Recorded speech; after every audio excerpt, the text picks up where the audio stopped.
Hi everyone, I'm here today to show you Belle Tress Caliante in the color English Toffee. I have two wig sisters to thank for this. My friend Wendy from the Facebook group Sister to Sister Blessed with Hair to Share sent me this wig. It was sent to her by one of her wig sister friends, and I am just so blessed to have an opportunity to show this to you.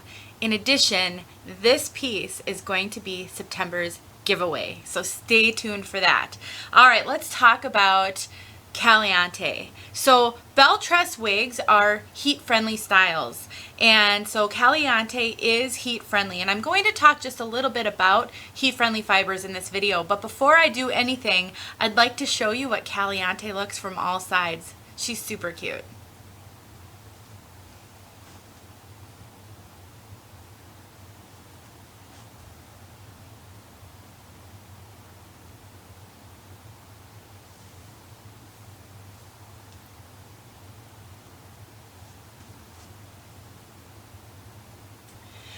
So she's just a really adorable, nearly shoulder length bob style with a kind of a longer fringe in the front. She does have a lace front as well as a mono part, and I'll show you both of those. And just beautiful, kind of soft waves. Just gorgeous, little wavy curls.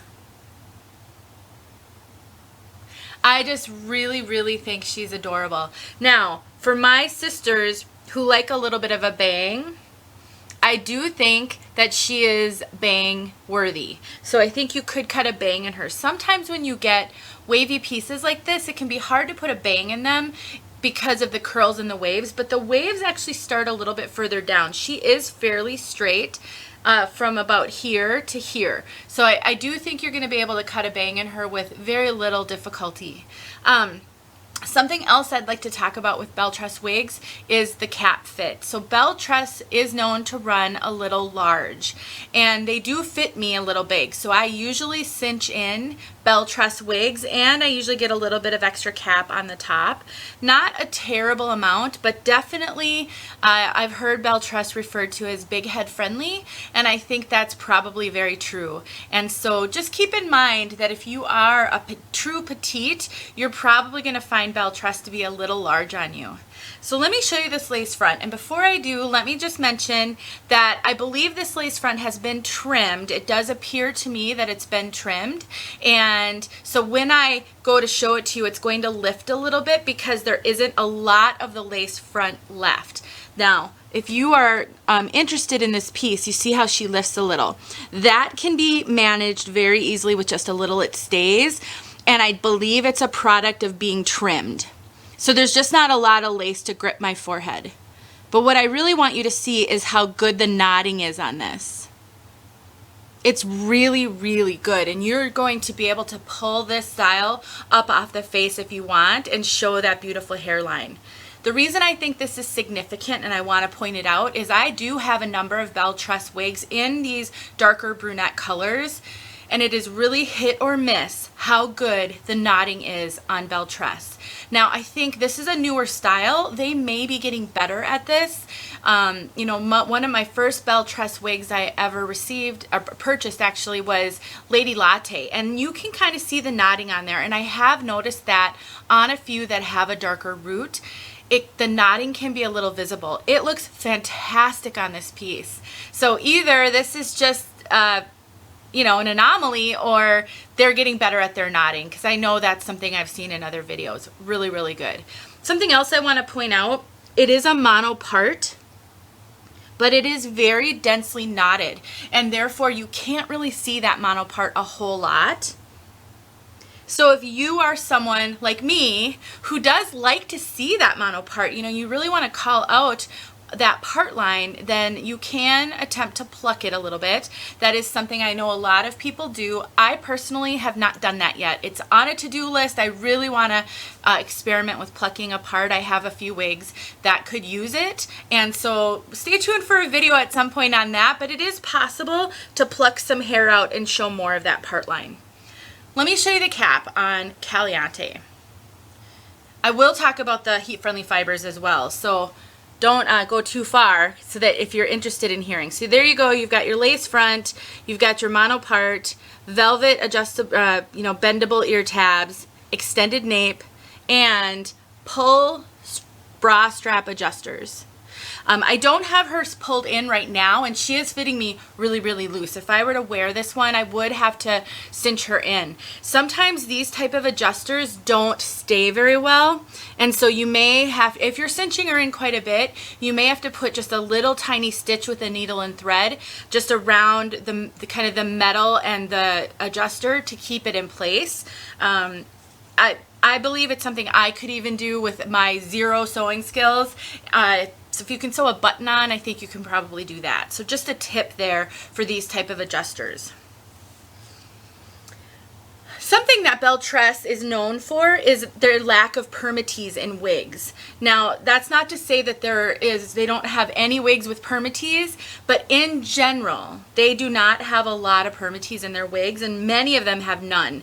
This one falls in the camp of really not having permatease.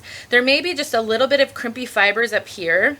I can kind of feel something, but it's not poofy, pillowy permatease. So if you don't like permatease, don't sweat this one, because you're not going to find the kind of permatease that you hate in this wig. She does have a good amount of hair density, and so she doesn't feel sparse. I don't worry about you being able to see the wefting or the cap on this one at all. She's got a good amount of hair.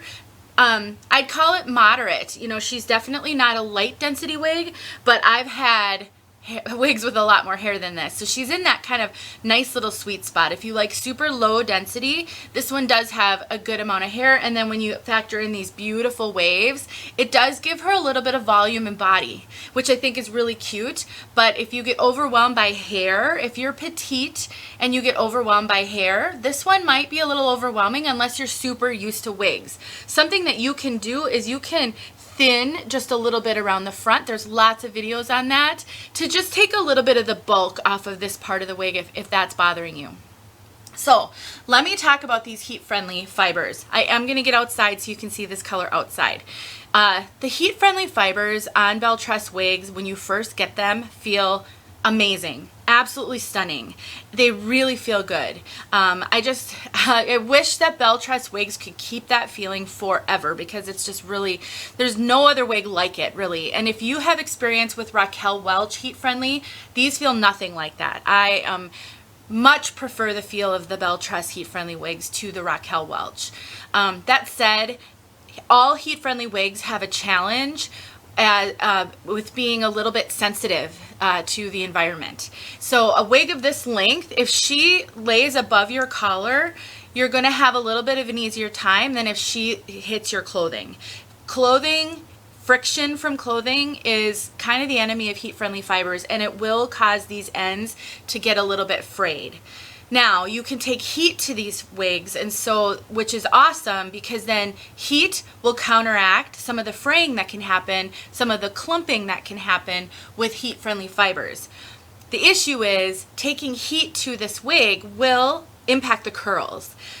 So my personal preference, even though I really love the style, I have Columbia by Belle Tress, a modified Columbia, so I haven't reviewed her. I have two that have been really dramatically modified by someone else, so they don't really look like Columbia.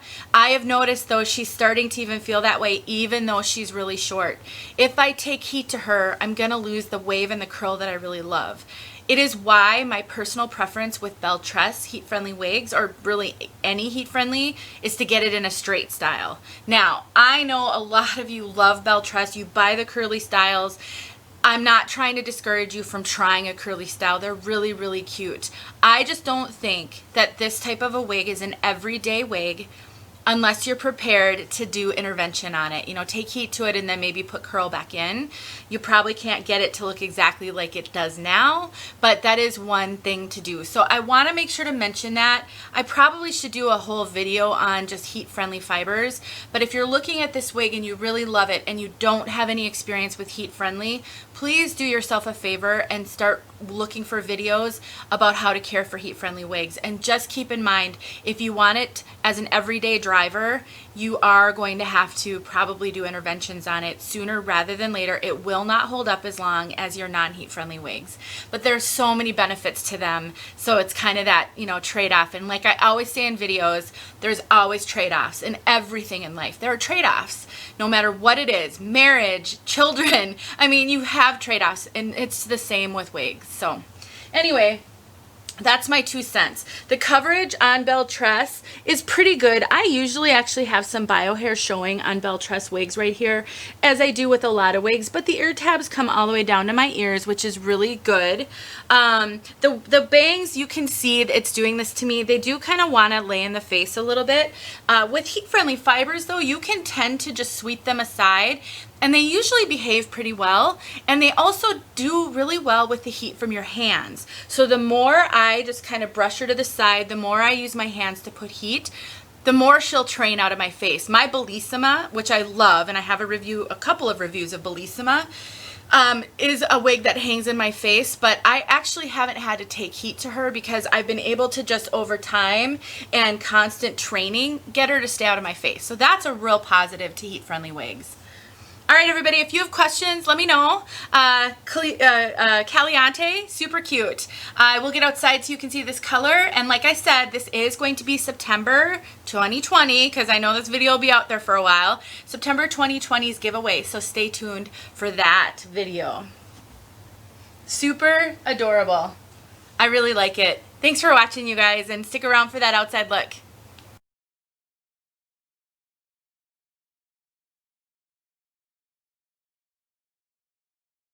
All right, everyone, here is English Toffee outside. Look at how, you can see my phone in the window. That's how I'm filming it, on my phone. So pretty. Look at all of the kind of dynamic color in here. Beautiful. Let's go kind of move around so you can see it in a little bit of various settings. It's so nice to be out here now and it's green again. Look at that. I think this color is really beautiful. So beautiful.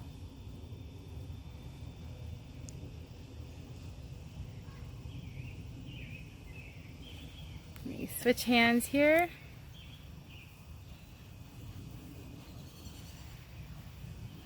All right. Thanks for watching, guys.